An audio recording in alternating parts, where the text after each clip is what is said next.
What's up, everybody? Welcome to day 33 in week 7 of commercial diving school. In this video, I'm going to be sharing with you what we did for our dive day today. If you haven't subscribed to the channel, make sure to subscribe, leave a like if you enjoyed, and leave any comments or questions for me down below. Now, for breakfast, we had corned beef hash and eggs, and then we did our 8 a.m. muster, and right after muster, we started getting all the equipment to the dive station, setting everything up, like getting the umbilicals hooked up and the comms and all the hats rigged up and everything like that.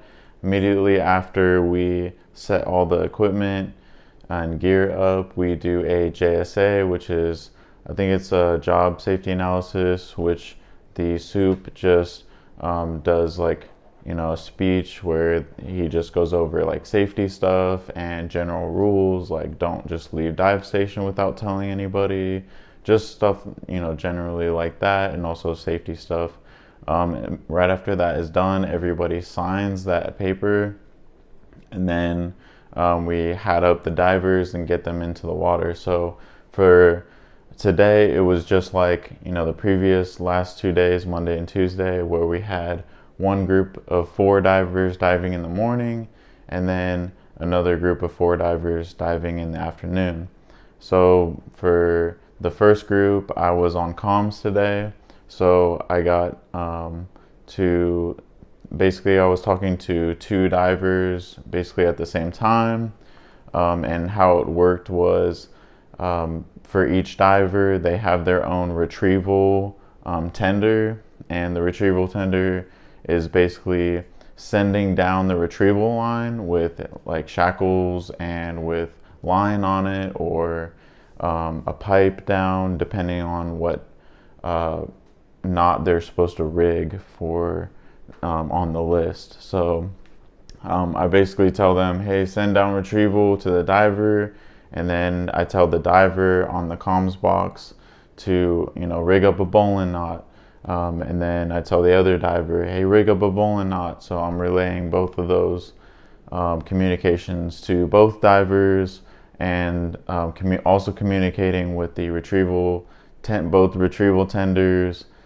So it's a lot of talking, a lot of categorizing. Okay, this guy's over here, that guy's over there. So there's definitely a lot of stuff going on. So you have to really pay attention when you're on comms, is something I've noticed so far. So it went really smoothly, and we got through that.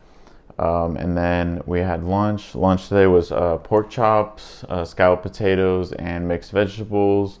Right after lunch, we got into the second group of divers, which I got to dive with today. So I dove Monday in the first group, and today, Wednesday, I got to dive in the second group. And one thing that I noticed right away today was right before I got into the water, I noticed my bailout pressure wasn't enough. Now for CDA, your bailout pressure has to be at least 2200 psi, and mine was only at 1100. That's because when we did our scuba diving stuff, I depleted some on the first scuba day, and then the next day when we did more scuba stuff, I depleted it even more, all the way down to 1100, which is unsatisfactory for a dive. So I actually had to borrow a tank from somebody else and everything. And what a lot of guys have been doing is, we've heard from instructors that a 53 cubic inch tank, so the 80, is about yay big, and then the 50, obviously smaller. It's a little bit more lightweight, and it's more common in the real world, like offshore and stuff like that.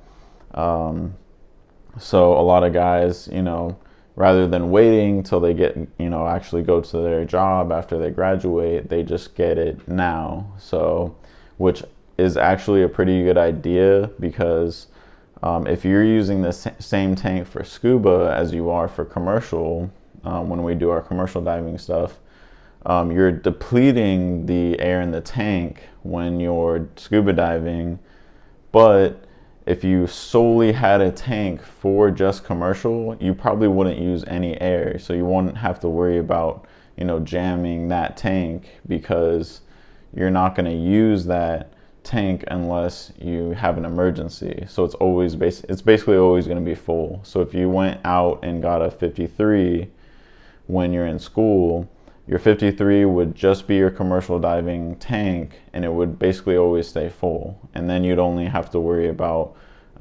your scuba tank when we do scuba stuff, which is not as often. So in my opinion, it is a good idea. I'm not sure if I'll go and get a 53 yet, but I'm thinking about it, because it might be a good idea, and it might be a good idea to do it sooner rather than later, but I'm not sure yet.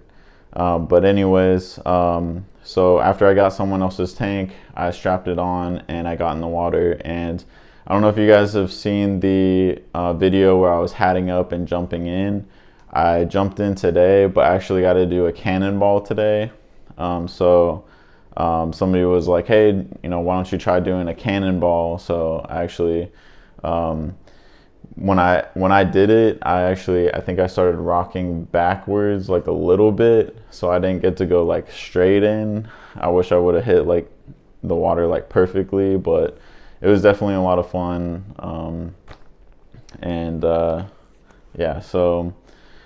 That's how I began my dive. Now on Monday, when I did my rigging, I only got through half of the list of knots, and today I got through the whole list of knots and then some. So I almost finished the whole list twice today, which is way more than I got through on Monday. That was due to, having a second chance at it and getting to practice all the knots and making sure that I have them down 100% today.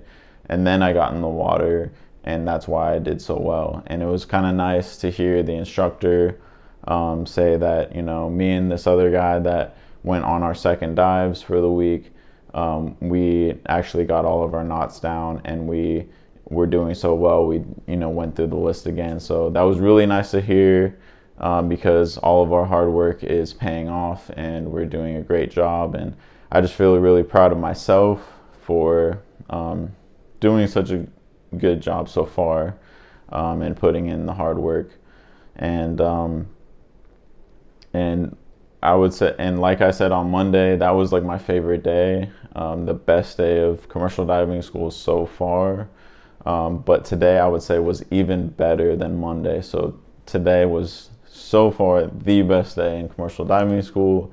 Just getting all my knots down, underwater rigging, actually doing a dive on a dive day. So after we finished that dive, we were done for the day, so we cleaned everything up, and then we actually went back to the classroom for about an hour, and then the instructor did it like a debrief with us while we were filling out our dive logs.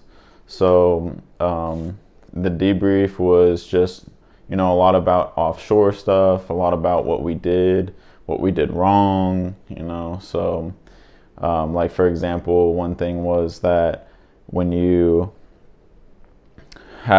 we've been actually pulling up the diver, so the diver can either jump in or go down on the ladder, but coming up, we've been pulling guys up to the surface and then guiding them over to the ladder, and then they climb the ladder up.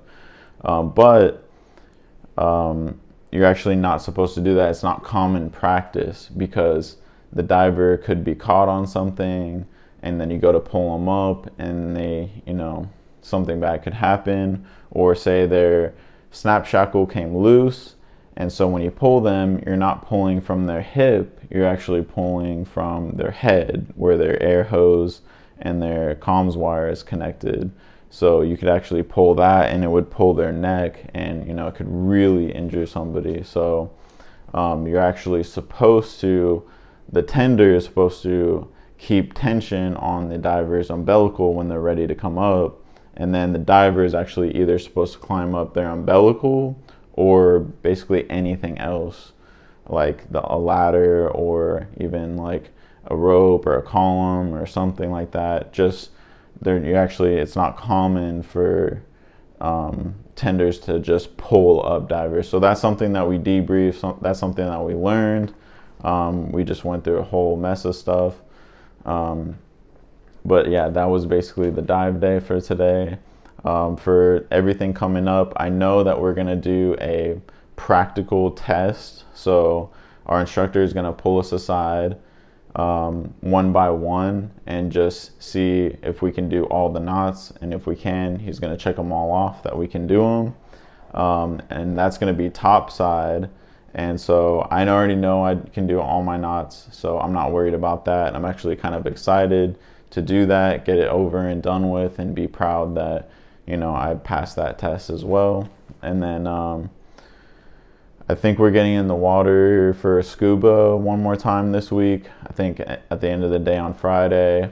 And then next week, I think we dive twice, and we have more tests and more classroom stuff, and then more scuba stuff possibly. Or I'm sorry, we don't have scuba stuff this week, but maybe the end of the day next Friday. So that's everything coming up in the schedule. That's all I have for this video, you guys.